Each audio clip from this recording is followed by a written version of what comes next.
L'année 2021 aura aussi été marquée par la publication d'un nouveau rapport parlementaire sur le sport avec mon collègue Cédric Roussel qui traite de la question des droits audiovisuels dans le sport et en particulier de l'exposition, de la visibilité d'un certain nombre de disciplines sportives, mais aussi de la solidarité financière entre le sport professionnel et le sport amateur.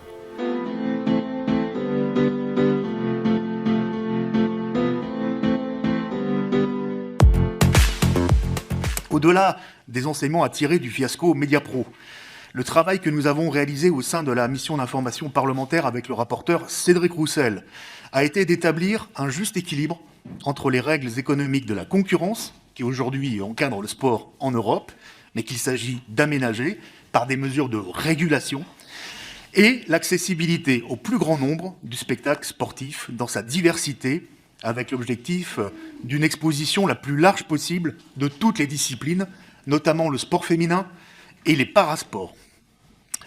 Le premier enjeu est la sécurisation et la consolidation du montant des droits audiovisuels du sport dans la durée pour donner de la visibilité à l'ensemble des acteurs concernés. Le deuxième enjeu est la maîtrise et la diversification des ressources financières des clubs pour sortir leur modèle économique d'une trop forte télédépendance. Le troisième enjeu est la redistribution, la solidarité de notre modèle sportif.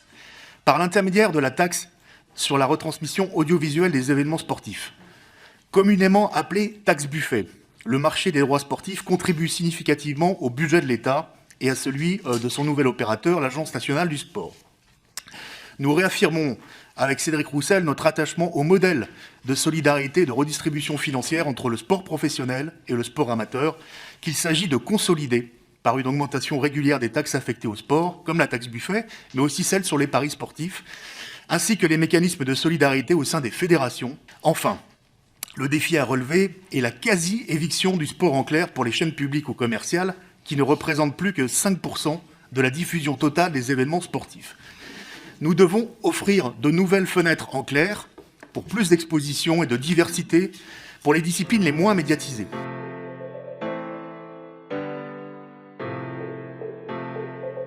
Et bien évidemment, ce n'est pas simplement une mission d'information parlementaire sur les droits dans le foot. Le fait générateur vient du football, parce que le foot représente 80-90% des droits audiovisuels dans notre pays. Mais c'est une mission sur les droits audiovisuels sur l'ensemble des disciplines sportives. Et sport professionnel et sport amateur. J'y tiens, puisque bien évidemment, plus les droits sont hauts, plus la redistribution via notamment la taxe Buffet, mais aussi d'autres mécanismes, permet au sport amateur de pouvoir... Le ruissellement existe dans le sport? Alors je pense qu'il y a des mesures, on va en reparler, qui ne peuvent être qu'au niveau mondial et international. L'encadrement par exemple des agents sportifs, la profession des agents sportifs, c'est de l'ordre de la FIFA, des instances internationales. Il faudrait d'ailleurs qu'elles s'en occupent mieux. Il y a des règles d'encadrement, je crois aussi aujourd'hui des principaux championnats européens qui sont de l'ordre de l'UEFA. L'encadrement de la masse salariale, des règles de fair play financier européen, peut-être aussi le nombre de joueurs formés localement. Bon, on sait que ça, c'est au moins à l'échelle continentale. Et puis c'est le rôle des législateurs. On a fait, nous, un certain nombre de propositions. Alors, soit qui s'adressent aux acteurs du football pour leur donner un certain nombre de recommandations pour les prochains appels d'offres, mieux les encadrer, mieux sécuriser les droits télé.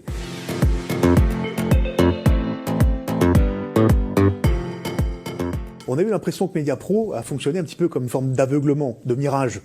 On avait plus 60% de droits. Le milliard. Et déjà, tous les présidents de club avaient bâti leur budget prévisionnel sur plusieurs années en fonction de cette manne supplémentaire.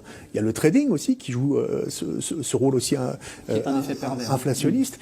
Et donc, il y a nécessité, effectivement, que, notamment sur la société commerciale, puisqu'on le propose, mais qu'on propose de flécher là aussi la manne financière de la société commerciale, si elle existe, on verra bien, notamment sur les droits internationaux, sur le désendettement, sur les infrastructures, sur la diversification du modèle économique. Alors qu'ils veulent tous flécher sur les joueurs, sur les centres de formation. Voilà. Et sur les centres de formation, voilà. Mais il ne faudrait pas que la société commerciale soit de nouveau mirage après Mediapro et que les présidents de club oublient qu'il faut qu'ils travaillent sur la billetterie, sur l'affluence, sur l'expérience match. Alors, ça a été fait sur la taxe Buffet. Alors malheureusement, peut-être pas forcément au bon moment, puisque ça a été le plafond a été mis à 75 millions d'euros, donc à 100% du rendement de la taxe Buffet, sauf que c'est tombé l'année de Mediapro, donc moins 15 millions d'euros de rendement, parce qu'il y avait bien évidemment moins de droits télé à ce moment-là. Moi, je pense au pari sportif. Là, effectivement, il y a une question de relever le plafond, parce que le pari sportif, aujourd'hui, très majoritairement, c'est le football. C'est le football, c'est 70%, basket, 70% des mises, c'est le Donc on le voit quand même, c'est le football professionnel, là aussi. Et là, il y a une taxe qui existe. Et ça, c'est un marché en très très forte croissance chaque année. Et donc là, on sait qu'on peut avoir des rendements supplémentaires pour le sport amateur à l'avenir. Voilà, mais c'est une vraie question.